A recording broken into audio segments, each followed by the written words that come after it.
Assalamualaikum warahmatullahi wabarakatuh. Selamat malam rekan-rekan guru sekalian. Malam hari ini saya ingin berbagi tentang evaluasi diri sekolah.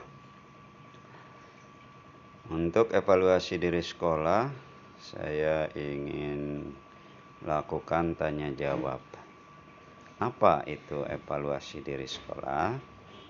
Evaluasi diri sekolah atau EDS adalah suatu proses evaluasi yang bersifat internal dengan melibatkan pemangku kepentingan untuk melihat kinerja sekolah berdasarkan standar nasional pendidikan yang digunakan sebagai dasar penyusunan RKS dan RKAS dalam meningkatkan mutu pendidikan di sekolah secara konsisten dan berkelanjutan, serta sebagai masukan bagi perencanaan investasi pendidikan tingkat kota kabupaten.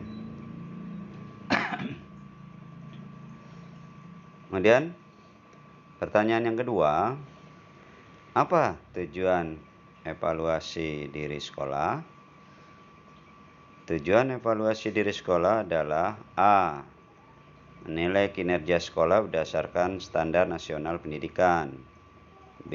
Mengetahui tahapan pengembangan dalam pencapaian standar nasional pendidikan sebagai dasar peningkatan mutu pendidikan. Dan yang terpenting, menyusun RKS atau RKAS sebagai kebutuhan dalam rangka pemenuhan standar nasional pendidikan. Jadi sangat baik ya untuk melakukan evaluasi diri sekolah. Minimal ada 3. Nilai kinerja, mengetahui tahapan pengembangan pencapaian SMP, dan peningkatan mutu dan menyusun RKS atau RKS. Nah teman-teman, yang ketiga kita lanjutkan. Apa manfaat evaluasi diri sekolah? Manfaat evaluasi diri sekolah untuk tingkat sekolah antara lain: sekolah dapat mengidentifikasi kelebihan dan kekurangan sendiri dan merencanakan pengembangan dan peningkatan ke depan. Sekolah dapat memiliki data dasar yang akurat sebagai dasar untuk pengembangan dan peningkatan di masa mendatang. Sekolah dapat mengidentifikasi peluang untuk meningkatkan mutu pendidikan, mengkaji peningkatan tersebut berjalan dengan baik, dan menyesuaikan program sesuai hasilnya. Serta sekolah dapat memberikan laporan formal kepada pemangku kepentingan demi peningkatan akuntabilitas sekolah. Sedangkan manfaat evaluasi diri sekolah untuk tingkat lain dalam sistem antara lain menyediakan data dan informasi penting untuk perencanaan, pembuatan keputusan, dan perencanaan anggaran pendidikan pada tingkat kota kabupaten, provinsi, bahkan nasional. Mengidentifikasi bidang prioritas untuk memenuhi kebutuhan sarana dan prasarana. Mengetahui jenis dukungan yang dibutuhkan oleh sekolah terhadap sekolah. Mengidentifikasi pelatihan serta kebutuhan program pengembangan lainnya, serta mengidentifikasi keberhasilan serta berdasarkan indikator pencapaian sesuai dengan standar pelayanan minimal dan standar nasional pendidikan.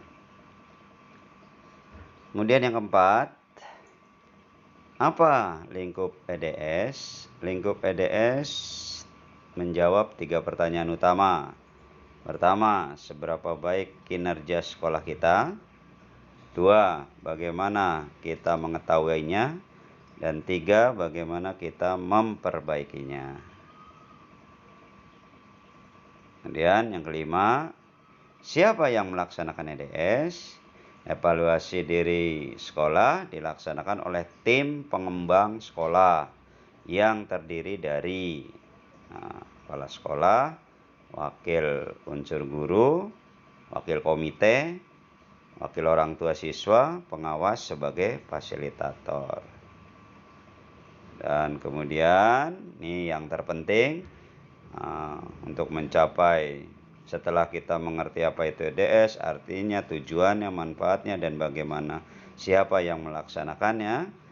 Instrumennya ini harus kita pahami. Instrumen apa yang digunakan dalam EDS?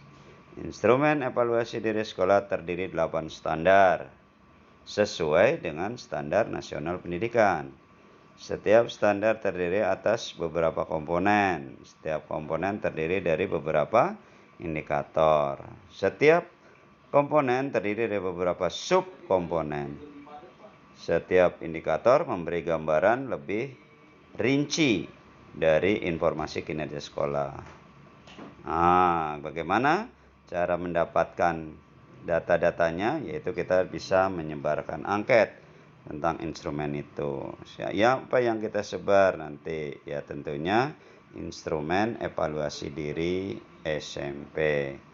Siapa yang dicari? Ya, datanya dari kepala sekolah, wakil, guru, ya, wakil orang tua, dan yang terpenting dari perwakilan siswa, sehingga kita dapat mengetahui lebih kurang keunggulan, kelemahan, ya, daripada sekolah kita. Nah, ini semata-mata untuk peningkatan mutu. Demikianlah yang bisa saya bagikan untuk malam hari ini, sehingga bisa dipahami.